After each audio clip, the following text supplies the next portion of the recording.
Talking request accepted.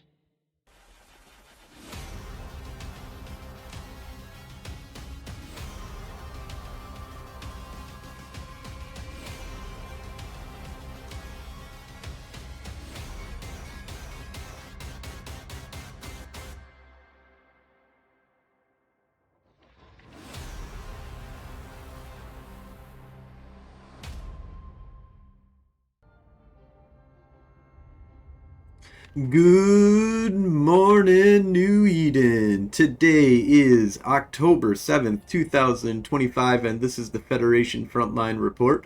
I'm your host, Frozen Fallout, and today we are having an extremely awesome guest here that is running for CSM 20, Sawdeth Ternius. How's it going? It's going. How about you?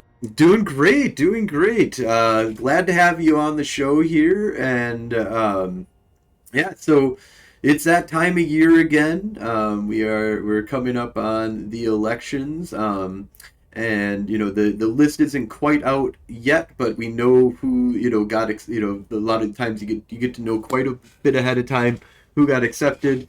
So I'm glad to be able to get a lot of people have been reaching out to me to get some early interviews on this because I was actually waiting for the official list to actually come out. Um, and it will make my schedules much easier. I can say already. Um, yeah, thank you for coming on to the show here. So tell me, one of the first things that I've been kind of starting things off with is what is the CSM to you? What do you think it is? What do you think they're capable of doing? Like what is this position that you're running for? If you had to, if you were a senator, how would you explain, or running for the Senate, how would you explain what a senator does?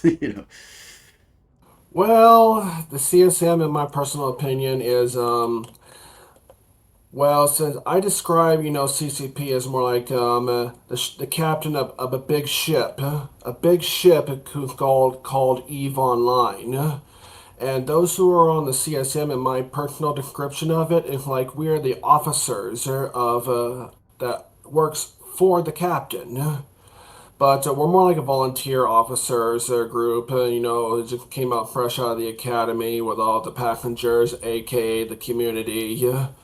We're more like a big cruise ship, in my personal opinion. And what I think, what CSM does as officers of said passenger ship is we advise the captain on which course of action to for the ship to go in this big ocean of creativity. Interesting. I like that. So what do you think, like, in terms of do you understand like what they've any accomplishments that you're impressed by that the CSM has gotten done in the past, or any kind of specific visions that you think that CCP has been changed by with the CSM, or what they're capable of doing? I think someone might have mentioned in the past of CSM terms and all that stuff that might have led up to scarcity. Yeah, about I think a few years back, but I don't know who that person was. But to be honest with you, I'm sure they got a lot of heat for it. But scarcity, in my personal opinion, is nature's consequence of over extracting minerals and resources. That's my personal opinion.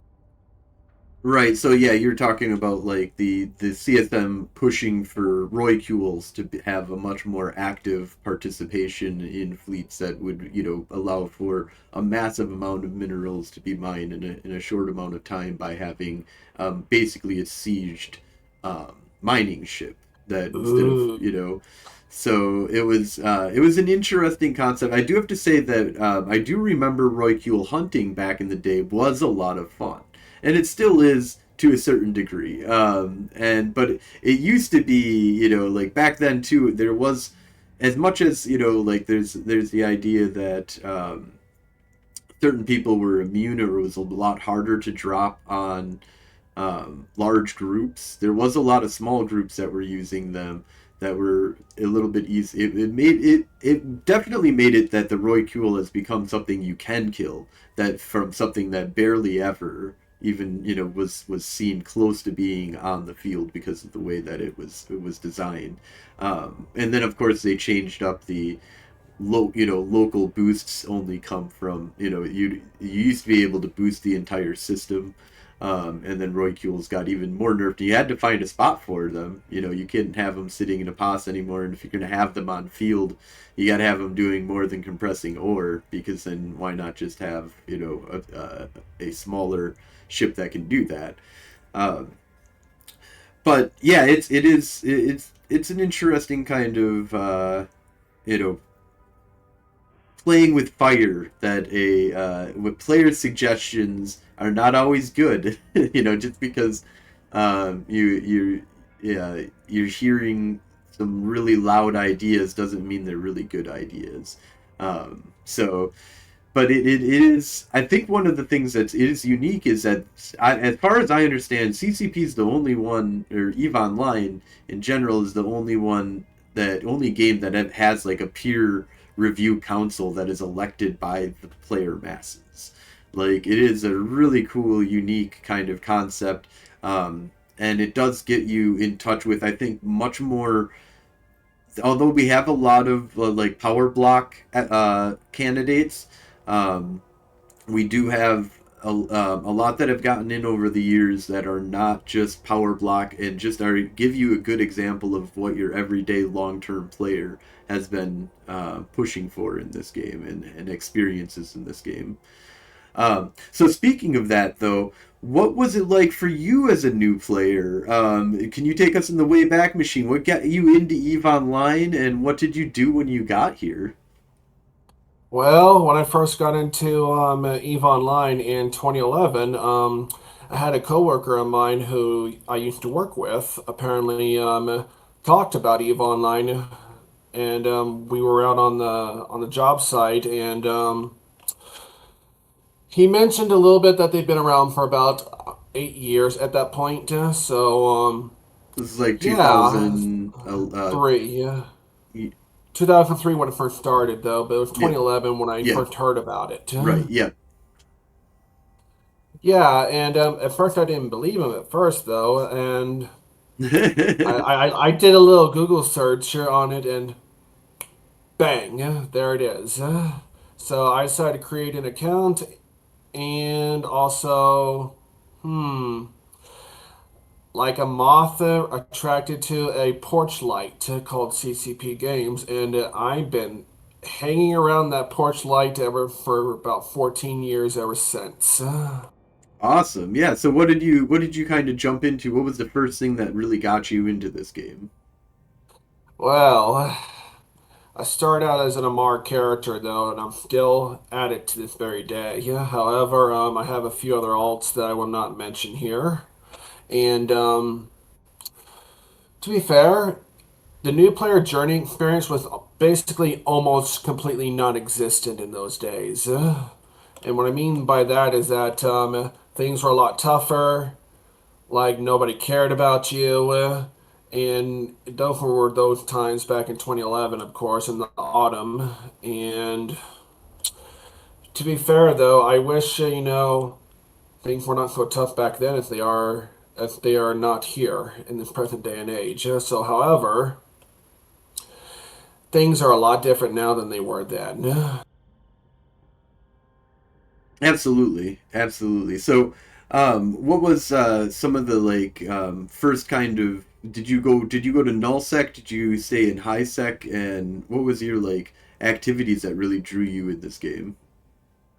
I got attracted to wormholes when I first started out in 2011 because they were had just been released at the time, and I hung out with a really decent wormhole corporation at the time. Though I still remember the name of it to this very day, and sadly, that corporation is no longer in operation though, due to a few internal schisms and whatnot. The man I looked up to, the CEO, of course. Now, I wish I had actually had reached out to him about 5 years ago. Tell him what's been going on with him and all that stuff. Ever since he discontinued his wormhole operations back in 2014 or something like that. And he tried to come up with a mercenary group that tried to attack all of high sec and low sec, and just by creating a mercenary alliance. And too bad he's no longer with us, man. Oh no, That's why Broadcast for Reps is there for a reason to prevent something like that. absolutely. So, what kind of stuff have you been up to lately? What is your present? Are you still living in wormholes today, or are you part of any major blocks, or where do you come? Or where are you today in your life? Today, I'm with a wormhole corporation called Bob Volt. Okay. Yeah, we do like PvP and low sec, try to drive up content, to the point, we stir up a hornet's nest and we just back away. Yeah, that's what we do sometimes. But if there's like a juicy fight out there in low sec, we're on it. Awesome. So yeah, that's definitely. Is it something that you guys are just so you're a pretty independent group in wormhole space at this time? Do you guys own like high class wormholes? Or are you guys just like a small group living out of the small lower class one two threes? Um, we are currently living in a wormhole system, but we just set up shop and we just wait for connections to go into low sec, null sec. We mostly prefer a Jita connection, but that's all I'm going to say about that. Everybody loves their Jita. Yeah, and we get a few fights here and there, either in wormhole space or whatnot. Wherever there's a fight, we're on it if it's within distance. Awesome. So let's go ahead into like your platform that you're going to be running then. So are you running on a wormhole platform? Um, I'm running on a platform that heavily involves planetary interaction. Okay. So yeah, I saw that was one of your main number one points that you brought up in your post about this. Um, or your post about the CSM run. So can you tell me a little bit more about what you think needs to be done to improve planetary interaction and why you think that it should be a critical item? Well, the critical point that should be looked at by CCP is where are all the other players' colonies? I mean, we can only see our own colonies instead of others. I don't know if that's a current issue with GPU or server side gimmicks. I don't know. So you want to be able But to see it other would, people's structures. yes. Interesting. I wonder what a planet would look like when you have like something nearby jitter or something. I would imagine that there's probably like a million, well, not a million quite, but uh, Somewhat. hundreds of thousands possible. It'll be dotted all over the planet, for example, and that's just my assumption. If Hmm. that were implemented and all that, and I heard we got another product coming out by CCP Games as well at some point in the future, though, that I hope that would hopefully tie the knot Okay, so into all this PI colonies and all that stuff that's going around. yeah, the new shooter game Vanguard, right, is going to be coming out at some point in the future, but they've already done some tie-ins, and that's another one of the things that you talk about is that you're an experienced FPSer. You did Dust 514. I also did Dust 514. I was a huge fan of Dust 514. If they hadn't had it on a old system and didn't convert it over to the new system, like that was a beautiful, awesome concept for a game. And Dust 504 was definitely ahead of its time yeah, in terms of concept and planetary colonial interactions, though. I But I it have was kill mails, that from killing people in from Eve Online, shooting down into the war zone with orbital cannons. I was one of those people that got that special orbital cannon bombardment that you could get. It was super cool. indeed. It was too bad that whatever happened between CCP Games and Sony Entertainment back in those days to cause the separation of Dust 504 and EVE Online to lead up to Dust 504 being shut down. But in my personal opinion, I think Dust 504 was arrived late into the PlayStation 3 generation console Absolutely. line. And then if they would have kept it at a PC level, man, I'm sure that somewhat of an iteration of .514 or a name in format would still be with us today. Yes. Yeah, Possibly today. I think it Yeah, would have I'm been not profit. 100% I think it would certain. have been profitable too. So the one thing that it was from my understanding is that there's a lot of money that they were able to get for going PlayStation exclusive, and that in that contract they weren't forced to make it compatible with. And that I don't even know if there was talks of exactly what was needed to make it compatible with PlayStation 4. So when PlayStation 4 came out, it wasn't compatible with it, and the cost to make it compatible would basically blow away everything that it would have, all the profits that they. So they still made a profit on Dust 514 because they shut it down. And that's kind of like the whole Yes, thing is that they're not sure how much of a profit they would have made, but they and I don't know numbers or anything whether it's just a dollar they made off of all in the end, but it was, from my understanding, is that it was a strategic kind of money decision, and that they wanted to still have a first person shooter, but they wanted to make it that they have a different vision.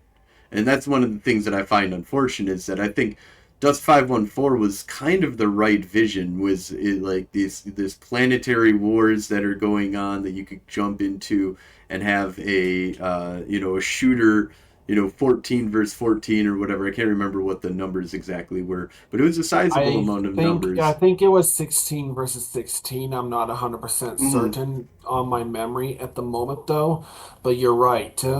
In 24 years of all my FPS experiences up to date by far though, I have never seen a first-person shooter like Dust 514 that was like ahead of its time in order to be used as a cash grab in my personal opinion. Yeah, the circumstances are pretty unfortunate. But do you see what do you see in Vanguard right now? Because that's looking like that's not going to be a cash grab. It looks like this is their vision. I think it's here to stay. Yeah, I think. I'm not 100% certain on that, but that's totally up to the dev team in London. However, it's going to be a long road ahead before we get to see the vision I would bring to the table at CSM 20. Yeah, at wherever we're at, though, on the whole game itself, though. It may take a lot longer than CSM 20, just to see that realized at some point, I think. Absolutely. So what are some of the things that you like about Vanguard?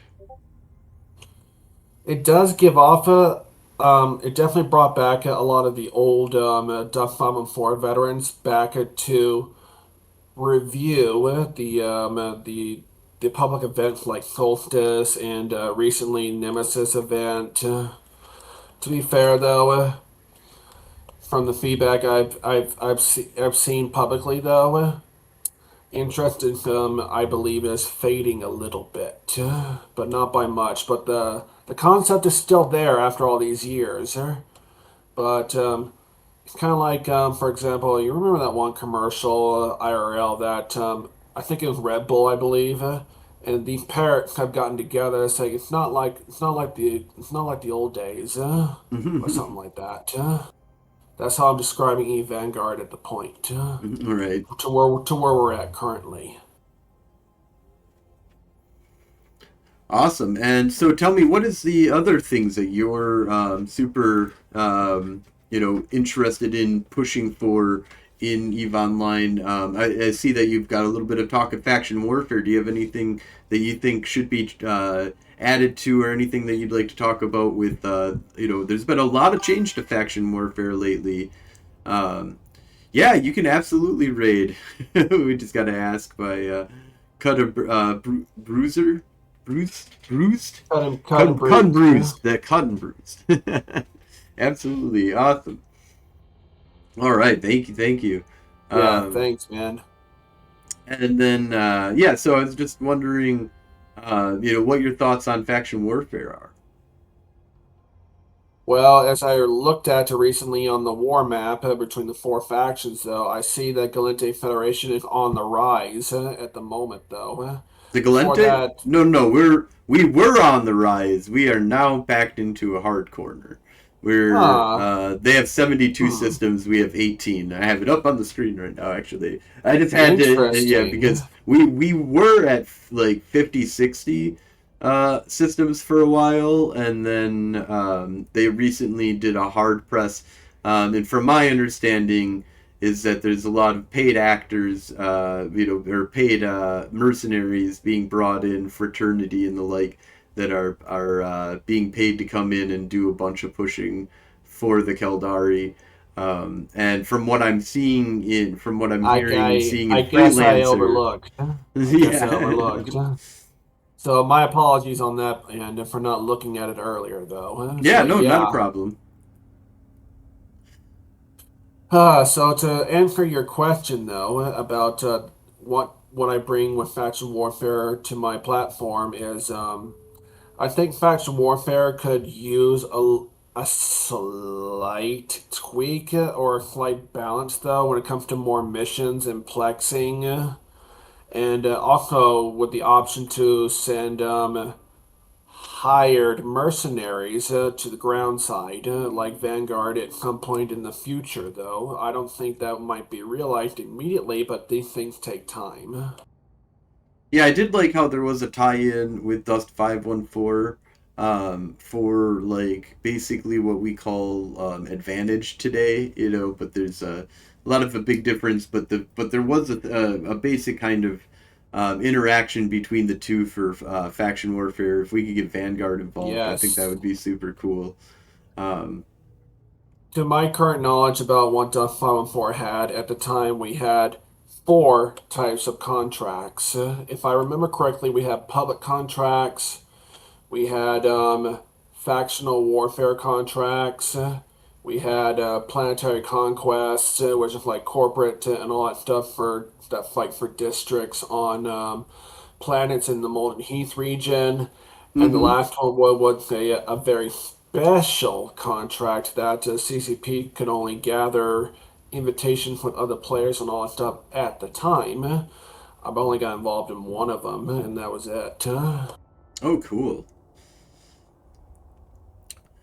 So, do you have any other major points that you want to go over for your platform? Well, my major point is for, like I mentioned about PI, of course, we can't see any other colonies after besides our own. It would be nice if we would be able to see who owns what, and what could we do to see what of the balances of power could lay out in like a major heavily resourced area planets like in nullsec and wormholes, for example. Mm-hmm.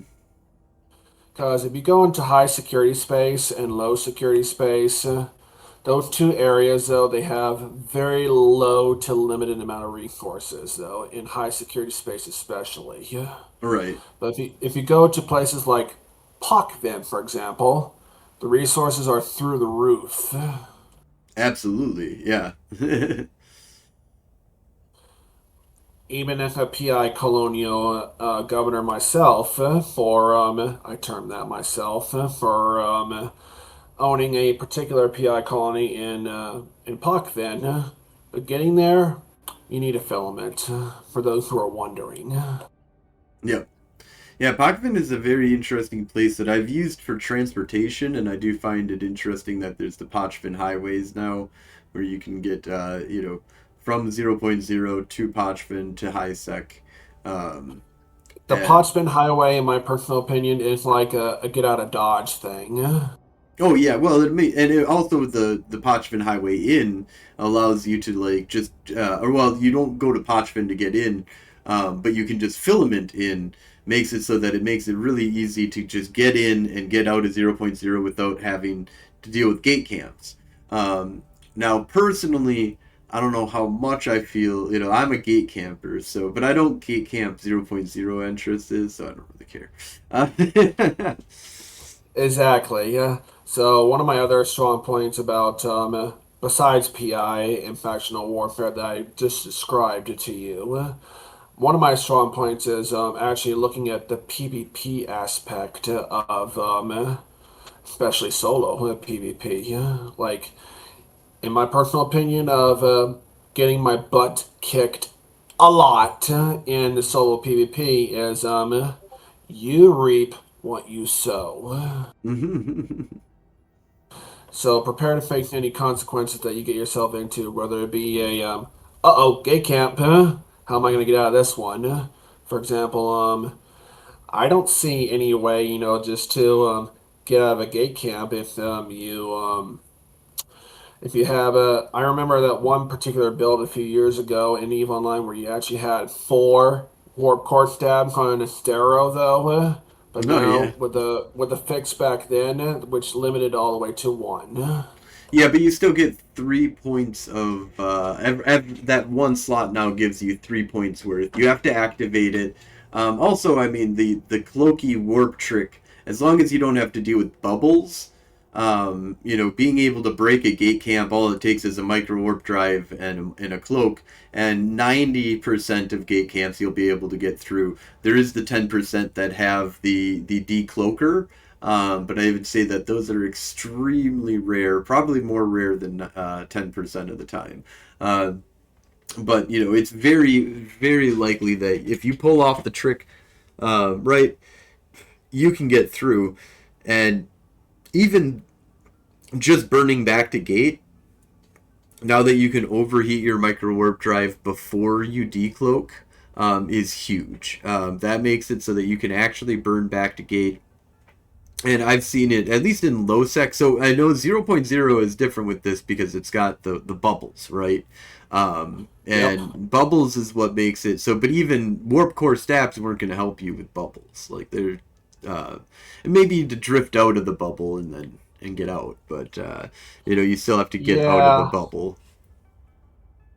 The one thing I'm truly concerned about when you're solo PvPing out there is if you do end up in a low sec area, though, say like if you're in a Punisher class frigate, for example, you should be able to be easily be able to crash the gate though with a high-powered micro warp drive. I've seen it and have experimented with a 50 micro warp drive with a bunch of like power grid mods and whatnot on said ship in order to crash the gate. While the Kink Campers there would be able to get a scram on you, and that micro warp drive only wants the use of it if once you get scrammed. Right, yep. That definitely does cut down. I mean, you usually have like a second or so of inertia, so that if you can get up to like 2-3 kilometers right away, depending on your how much you can boost yourself, um, you can get back to the gate fairly quickly, even as because you're still, when you hit 1 kilometer and then you're scrammed, that shuts off. It doesn't immediately shoot you down to a low speed, and even with webs and stuff, because it's still gotta slow you down with the inertia of your ship. So And as for new bros who are just now figuring out this tactic, though, because it took me a few years to figure this out myself, though, whenever I get caught with gate camp, crashing the gate and all that stuff on the micro warp drive, the trick does work to a certain point. Oh, absolutely. There's no, if they've got Yeah, tons, there's no guarantees. no guarantees. The more that they have, the faster the webs that they are able to get on you. Um, the design of the gate camp itself is very important in all of that. Um, so before we wrap things on up, though, I want to make sure that you have time to talk about any kind of things that we've missed so far, or if you also want to talk about any kind of shout outs that you have. I want to make a shout out to Kashal Aderon. Kashal's Kashal awesome. We Aderon, just had her she on. She's is. super awesome. Yeah, the reason why I want to shout out Kashal Aderon is because one, she gave me the confidence in order to do the interview, such as you, for example. Awesome. And I have a few upcoming interviews myself though. And one of the things I do remember talking about was toxicity in the game, though. For example, in my personal opinion, like I said before in the last interview with Kashal Aderon, and I'm going to say it to this platform too, there is no place for toxicity here in EVE Online whatsoever, though. If chosen for CSM 20, I want to help convince CCP on the table, though, that toxicity has no place anywhere in the game. Absolutely. Yeah. No. It's all about playing Eve and having fun with it. I'm all for shit talking in Eve as long as it stays within Eve, and people. Agreed, and we have seen too many things in the last 23 years of the game's history where toxicity would take it to a whole unwanted level that nobody wants to begin with. And there was this one particular incident that actually made CCP, rethink a few things, like my name is Olivia, for example. I don't know if you remember that. Someone actually came up with that stupid act. No, I'm not familiar, but yeah, no, I Yeah, agree. I completely agree. Yeah, toxicity in Eve has been a problem at some stages, but I think that we are actually in a pretty good spot. The only one that I've seen that's like really bad is what Absolute Order. I think is probably one of the most authoritarian running semi-fascist role play group basically, um, yep. which that. I honestly don't care what kind of space hooligans you come up with to run things in your area of space though. But if you do decide to become a totalitarian a null set group, just be sure what you're getting yourself into.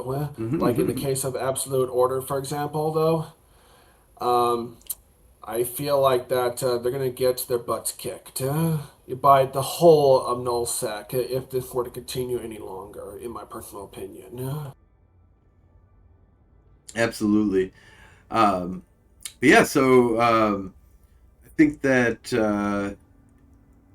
we'll go ahead and wrap things on up here. So thank you so much for coming on. And this has been really awesome to talk to you. I'm sure that we're going to watch and keep an eye on your campaign here. And I think that you've really excited to see you get out there and talking about your platform and your ideas and stuff like that. It sounds like you've got some ideas that you want to kind of put out there from the wormhole community, but mostly from it seems like interactions with Vanguard, which is something that I haven't really seen people talk about a lot, and planetary interaction, which is not something that's really talked about a lot on the CSM level as of yet that I've encountered so far. So Indeed, if there was a chance for me to persuade, not I wouldn't word it that way.